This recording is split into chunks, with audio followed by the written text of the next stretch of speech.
नमस्कार दोस्तों, मैं हूँ आपका दोस्त सौरभ जरोला। जैसा कि मैंने आपको दिन में बताया था कि मैं रात को आपके लिए एक बहुत इम्पोर्टेंट वीडियो लेके आऊँगा कि आपको इस गिरते हुए मार्केट में कहाँ निवेश करना चाहिए और कहाँ से बचना चाहिए।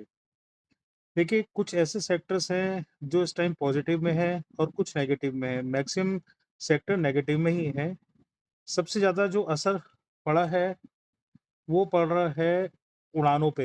उड़ानें रद्द हो रही हैं, तो उनकी वजह से इंडिगो, स्पाइसजेट वगैरह में के शेयरों में असर पड़ रहा है। तो ये इस तरह की जो कंपनीज़ हैं, वो नेगेटिव में ही रहेंगी। दूसरा जो नेगेटिव असर पड़ रहा है, वो पड़ रहा है होटल्स पे, क्योंकि बुकिंग्स कैंसल हो रही हैं, लोग बाहर कम जाएँगे, तो इस तरह से होटल सेक्टर में जो है गिरावट और ज़्यादा बढ़ेगी। अभी कुछ चीज़ अगर पॉज़िटिव में आ सकती है, तो वो है आपका डिफेंस सेक्टर। आप डिफेंस सेक्टर के कुछ अच्छे शेयर चूज़ कर सकते हैं और इस मार्केट में अगर कुछ और पॉजिटिव अभी हो सकता है वो है ओएनजीसी और इंडियन ऑयल, क्योंकि ये अपना तेल एक्सपोर्ट करते हैं, तो $75 से लेके 80 बैरल डॉलर जब तक तेल होता है तो इन कंपनियों को फ़ायदा ही होता है। और एक और सेक्टर है पेंट सेक्टर, जहाँ पे कि आपको और गिरावट देखने को मिलेगी, क्योंकि इनका रॉ मटेरियल में कच्चा तेल वगैरह यूज़ होता है, टायर और पेंट कंपनियाँ, तो इनकी कंपनियों के शेयर भी गिरेंगे, क्योंकि इनका रॉ मटेरियल और महँगा होगा। गोल्ड और एक सिल्वर ऐसा है, जो कि सबसे सेफ इन्वेस्टमेंट माना जाता है ऐसी किसी भी गिरावट में, तो ये एक ऐसी जगह है, जो कि आपको बढ़ते हुए दिखेंगे। दूसरा, जो ग्लोबल ट्रेड जो करती हैं कंपनियाँ, वो वहाँ पे आपको नेगेटिव दिखाई देंगी। और जो कंपनियाँ राइस का एक्सपोर्ट करती हैं, क्योंकि ईरान में सामान जाना मुश्किल है, तो राइस के एक्सपोर्ट वाली कंपनियों में भी आपको नेगेटिविटी दिखाई देगी। एक चीज़ मैं आपसे और कहना चाहूँगा कि इस गिरते हुए मार्केट में जो सबसे अच्छी जगह निवेश करने की है, वो है आपका ईटीएफ। मैं आपका पहले मैं भी अपना स्टॉक्स में इन्वेस्ट करता था, बट मैंने उसके साथ-साथ एक छोटा पोर्टफोलियो ईटीएफ का बनाया, आप देख भी सकते हैं। इतना मार्केट गिरा होने के बावजूद भी वो अभी ऑलमोस्ट 2% ओवरऑल प्रॉफिट में है। आज 1% नेगेटिव में था।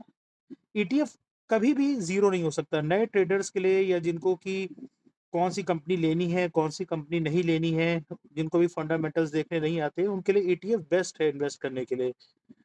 आप ईटीएफ में इन्वेस्ट करें, अगर वो गिरता है, उससे आप और डाउन एवरेज कर सकते हैं। ETF can not be zero. तो कुछ अच्छे ईटीएफ मैं आपको बताता हूँ, जो आपको लेने चाहिए इस गिरावट में, वो है हेल्थ केयर ईटीएफ। बहुत तरह के कंपनीज़ के हैं, मेरे पास आदित्य बिरला का है। आप देख सकते हैं किसका एक्सपेंस रेशियो कम है, आप वो ले सकते हैं। आप मोमेंटम 50 ले सकते हैं, सेंसेक्स ईटीएफ ले सकते हैं।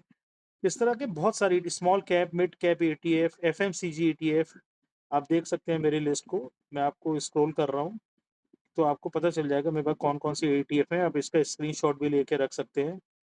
तो इस गिरते हुए मार्केट में अगर आप कोई चांस लेना चाहते हैं, तो बेस्ट है आप ईटीएफ में इन्वेस्ट करें, और जब मार्केट सुधरे तो आप वापस स्टॉक में इन्वेस्ट कर सकते हैं।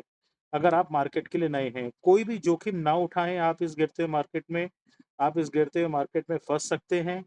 मेरी यही सलाह रहेगी, इस गिरते हुए मार्केट में इन्वेस्ट करने से बचें, जब तक कि आपको बहुत ज़्यादा नॉलेज ना हो और आपको कंपनीज़ के फंडामेंटल जब तक बहुत ज़्यादा स्ट्रॉन्ग ना हो। तो मैं कल आपके साथ एक और नई वीडियो के साथ आऊँगा कल आपके पास, जिसमें और जानकारियाँ दूँगा कि अभी आपको कहाँ इन्वेस्ट करना चाहिए। कल वैसे मार्केट बंद रहेगा और परसों खुलेगा। मुझे फिर से उम्मीद है कि परसों भी गैप डाउन ओपनिंग होगी। मार्केट परसों भी 300 से 400 पॉइंट गिरेगा, पर उम्मीद करता हूँ कि ये लड़ाई बंद हो और मार्केट के लिए अच्छी खबर हो। आप मुझे बताएँ कि अगर आप करेंगे तो कहाँ इन्वेस्ट करेंगे? Thank you. धन्यवाद दोस्तों।